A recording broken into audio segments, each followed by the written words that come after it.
Jadi Konde.co itu lahir pada 8 Maret 2016 gitu. Memang dari awal itu bertujuan gitu ya, lahirnya itu untuk mengelola ruang publik dari sudut pandang perempuan dan juga minoritas gitu, sebagai bagian dari kesadaran dan juga daya kritis. Nah, Konde ini kan Konde gitu. Kalau teman-teman Jawa mungkin ataupun di beberapa tempat ya di Indonesia gitu, tahu nih Konde itu seperti properti gitu ya yang melekat pada perempuan. Konde itu punya model dan juga corak yang berbeda-beda sesuai dengan karakter dan juga kultur budaya masyarakat Indonesia. Nah, itu sebenarnya representasi dari keberagaman di Indonesia. Jadi Konde itu yang kenapa Konde kemudian hadir gitu. Dan Konde ini memang pure ya dari para aktivis gitu. Jadi ada 7 orang aktivis, termasuk juga Mbak Luffy, terus ada Mas Eko Bambang itu yang pendiri Aliansi Laki-Laki Baru, terus juga ada Mbak Fujia Titan ya, itu aktivis juga untuk isu seksualitas dan juga gender. Nah, dan 4 orang lainnya itu memang bukan dari bos apa ya, bos partai politik ataupun dari ekonomi ataupun apapun gitu ya. Jadi memang pure dari teman-teman yang punya perspektif dan juga frekuensi yang sama gitu ya untuk membangun media itu yang berperspektif perempuan dan juga minoritas gitu. Nah, ini beberapa liputan yang pernah Konde ini ya jalankan gitu. Nah, sebenarnya Konde.co kan sebuah ini ya platform jurnalisme lah, sebagai ada artikel dan juga liputan jurnalistiknya gitu. Cuman Konde itu juga punya institut. Jadi itu tuh semacam kayak ada risetnya, terus juga kita juga punya film. Bisa dilihat ini di YouTube-nya, ada Konde pernah menyelenggarakan festival film gitu. Terus juga Konde seringkali membuat semacam dokumenter ataupun video-video dan juga diskusi-diskusi gitu ya. Jadi produksi Konde itu ada banyak platform gitu. Nah, ini cuman satu gitu. Kita frekuensinya adalah untuk perempuan, marginal dan juga intersection. Ini tagline Konde gitu.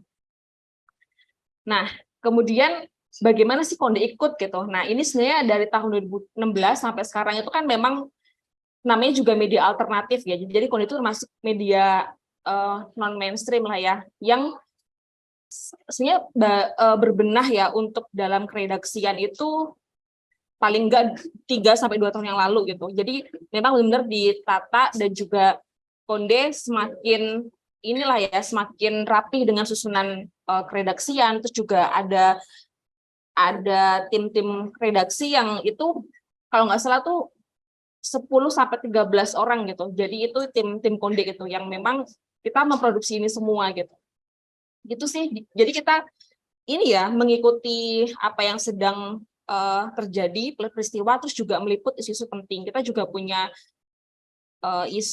peliputan secara khusus setiap bulannya. Jadi memang bukan hanya yang lagi trending atau peristiwa dengan perspektif perempuan dan juga marginal, tapi kita juga mendalami isu-isu yang sering kali bahkan itu media mainstream tuh luput untuk beritakan seperti itu. Jadi sedikit ya, tadi kan kita kan diskusi ataupun ngobrol terkait dengan peran media, karena sebenarnya tidak afdol kalau kita tidak tahu dulu nih dalam media itu ada apa aja sih gitu. Jadi kalau misal peneliti independen ataupun misalnya dosen gitu ya, ketika menyampaikan isu kan biasanya tuh ya memang dia atas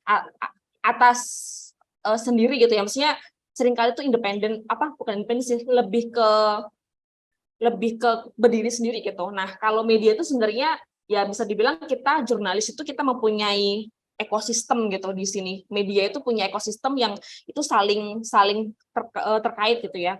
Kayak di media itu ada pekerja medianya, terus juga ada konten dan juga suara publiknya, terus juga ada kebijakan dan juga regulasinya, sampai ada kepemilikan media dan juga kebijakan internal. Nah, ini pengalaman saya ya, beberapa kali gitu pindah media, dalam artian saya pernah di media mainstream gitu.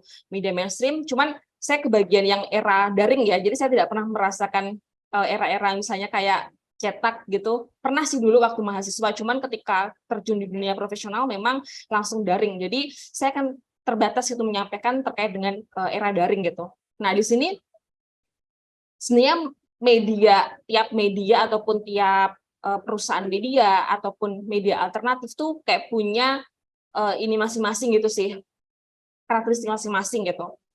Nah, ini nanti singkat saja kita akan next, coba Mbak. Jadi ada ini saling berkelindan ya. Soal pemberitaan masyarakat adat ini, sebenarnya kalau kita rinci gitu ya, kalau saya boleh rinci itu sebenarnya ada tiga hal gitu ya. Nah, itu terkait dengan kode etik jurnalistik dan juga pedoman peliputan, terus juga perspektif keredaksian ataupun sumber daya media. Nah, ini sebenarnya dari refleksi sih.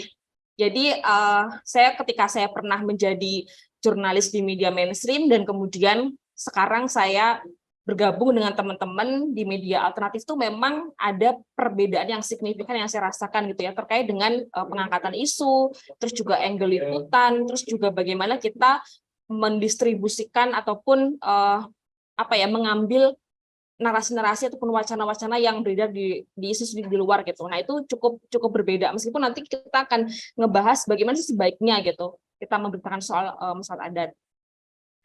Nah, ini sedikit